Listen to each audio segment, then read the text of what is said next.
Hello there. We're going to spend the month of May looking at the work and the person of the Holy Spirit.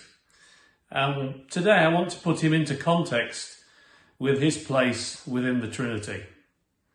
And there are two texts for our consideration today. The first one is in Mark, chapter 1, verses 10 to 11. And this is the account of the baptism of Jesus Christ. As Jesus came up out of the water, he saw the heavens splitting apart, and the Holy Spirit descending on him like a dove. And a voice from heaven, which was God the Father, said, "You are my dearly loved Son, and you bring me great joy." And there we have the Godhead expressed in two Bible verses. Jesus the Son being baptized in the water, God the Holy Spirit descending onto him to empower him for the start of his earthly ministry, and God the Father audibly speaking from heaven, expressing great joy. The second text I want us to look at this morning is from Matthew 28 and verse 19, and these are the words of Jesus, and he gave them to his disciples before ascending back to heaven, and he gave them the Great Commission. "Go into all the world and make disciples, and baptize them in the name of the Father, and of the Son, and the Holy Spirit." The Godhead, the Trinity, in just one verse in that instance. I think I have a difficult task today, and that is trying to explain and amplify the inexplicable.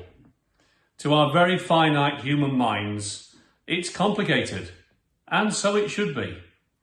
One eminent theologian asked his congregation whether they understood the principle of the Trinity after his sermon on the subject.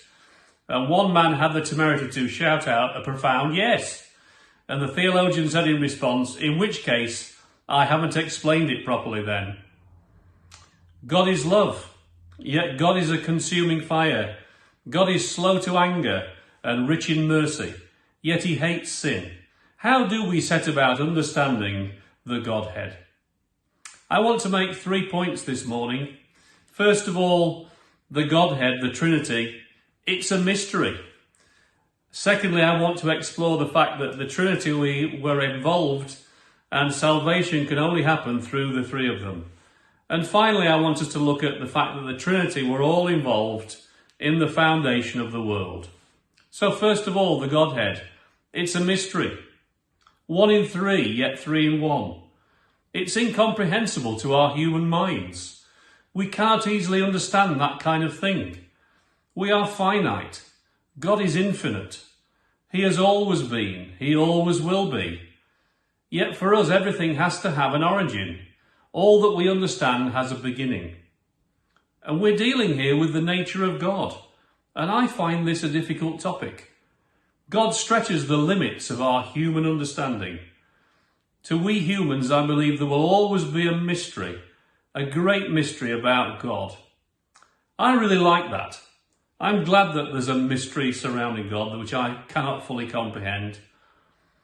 Some preachers have used the illustration of H2O as an application of the Trinity. H2O, as we know, presents as water, it presents as ice when it's frozen, it presents as steam when it's boiled. In my opinion, that's a wholly inadequate explanation of the nature of the Godhead.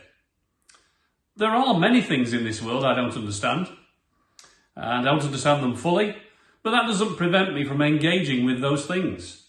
I know a little about computers. I know they use miniature circuit boards, and their central processor has a memory, and that binary code is used to provide function to the computer, and that information is transmitted via the internet. But I couldn't build a computer. I'm happy to communicate with one every day. I'm interacting with my computer without a full understanding, and I can fully use it.